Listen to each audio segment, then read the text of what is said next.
From the showcase here at SwissWatchExpo, we have the Patek Philippe Perpetual Calendar 5230G coming up.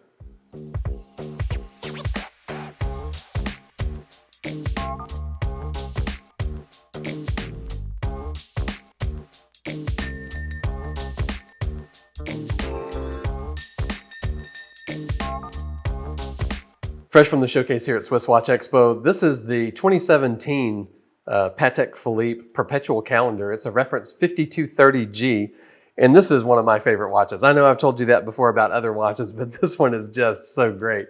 It is a watch that, if it were vintage, it would absolutely be one of those holy grail watches. It has a lot of vintage looks to it, and a lot of the appeal of the watches from the 40s and 50s that made Patek Philippe famous, and they've sort of distilled the best of all those previous references down into what I think is really kind of the best iteration of any of them. The basic design is from the 2497, the 2438, but the case itself, it's really interesting design. It has kind of some steps here, and that makes it sit a little high on the wrist as you're wearing it, compared to some of the thinner Patek references that use the micro rotor. This one, it has a little bit more heft to it because of that thickness, and it's a 40 millimeter case, but man, it just really sits just right on the wrist. I can't imagine anybody that this wouldn't look good on. But it's a full-size rotor, you can see in the back. We'll come back to the movement in a minute. But the case itself, it has sort of these extra steps along the way, and then you can see also on the lugs, there are some gaudrons that give it some nice attention to detail. It's a beautiful case. It's 18 karat white gold, of course. And of course, since 2007, it's not really white gold, it's gray gold, so that there's no top coating of rhodium or anything like that to ever wear off. It's the same color all the way through. Interesting on this case, this one is a monoblock case. So it's actually taken from one solid ingot of white gold. And it's probably a less labor-intensive way of making the case than carving everything out by hand, but I appreciate the sort of rigor and stamina of what that case would represent. The dial itself is just striking. It's a cream-colored lacquer that I wouldn't say it's a patina like you see with a lot of other companies, like from Omega and Panerai, but it definitely has a vintage look to it. One thing that's interesting about it is the Arabic numerals, which are applied and raised. They are fully lume filled, and then there are also lume dots at the end of each hour. So it's not very often that you would see a Patek Philippe dress watch, especially a Grand Complication like this Perpetual Calendar, where it's fully lumed as well. I know that they typically reserve that for more of a sport watch, but I find it really handy and very useful feature on a watch like this. The hands are an interesting shape. They call them syringe shape hands. They're also black and white gold, and they really stand out. It's a nice contrast against the cream colored lacquer dial. And the lacquer is really beautiful on this one. To me, it would look a little bit more garish if it were a bright white dial. It really sets it off nicely against the white gold and gives it that sort of vintage look to it. The movement itself, it's a reference, it's a caliber 324 SQ, and it is a really complicated perpetual calendar movement. It has 367 parts. For those of you keeping count and score at home, please, no wagering. When you see, one of the things I love about this watch is the symmetry of it. I've talked before about how I like symmetrical dials, and you can see there are apertures up here right under 12 for the day of the week and the month.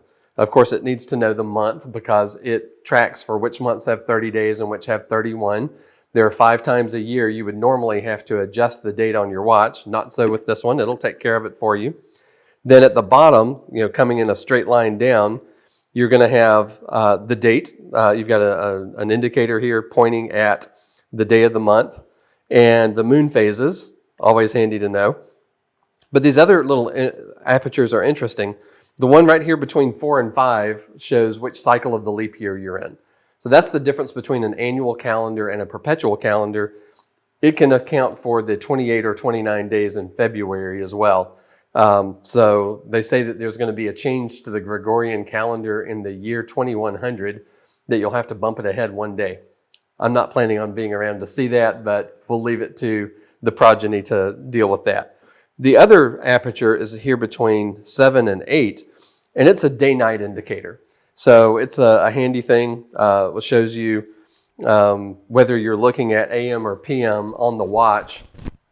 It also is useful because you would know that you wouldn't want to use the little tool to adjust any of the extra functions of the watch when you're anywhere near midnight. So if that's showing dark, hey, that's a good sign that you shouldn't make any adjustments. That's true with any automatic or manual wind watch, by the way, that you shouldn't ever try to adjust the date when the watch is near midnight, say between 9 p.m. and 3 a.m., because if it's trying to adjust the date itself automatically and you get in there and try to do it manually, you can actually break some of those teeth off on the date wheel. So don't ever do that. I just set my watches to 6, adjust the date, and then adjust the time afterward. But the movement, the 324 SQ, it is of course, fully in-house, handmade movement from Patek Philippe. And it has the Patek Philippe seal. So it's fully decorated with the Cote de Genève and the 22-karat rotor and everything that you've come to expect from Patek Philippe for that. They say that it has a 35 to 45 hour power reserve. And that seems like a big range, but it kind of depends on what the movement is doing at the time. If it's needing to move all of those things forward, you're probably only going to get a 35-hour power reserve out of it. But if it's just sort of, moving along and not needing to bump everything forward on that particular day, you'll probably get 45 hours out of it. Now, for me, I don't really care how long my watch will run off the wrist because I buy my watches to wear and not to have them in the box. But just in case, if you were to have this watch and it's not your everyday watch and you're not wearing it, it actually comes with this rotating winding box from Patek Philippe. So it will turn the watch when you're not wearing it. So, because of course you wouldn't want to reset all of those moon phases and cycles of the leap year and day and date and the month and all the things. So this will keep it running when you're not wearing it. So it really doesn't matter what the power reserve off the wrist is, since you're not going to be really using that. It's either going to be on your wrist or in the winding box. And of course it comes with this matching gray gold deployant buckle with the Patek Philippe Calatrava in sort of a negative relief there. Really nice looking, perfect sort of ending to the watch. Because it is a little thicker, it's nice to have something offsetting that weight of the watch head with the deployant buckle at the end. So give us a call. We've got it in stock here at SwissWatchExpo. Compared to other Patek Philippe Perpetual Calendar Moonphase watches, this one's a relative bargain. And we would love to send it out to you, get it on your wrist from SwissWatchExpo.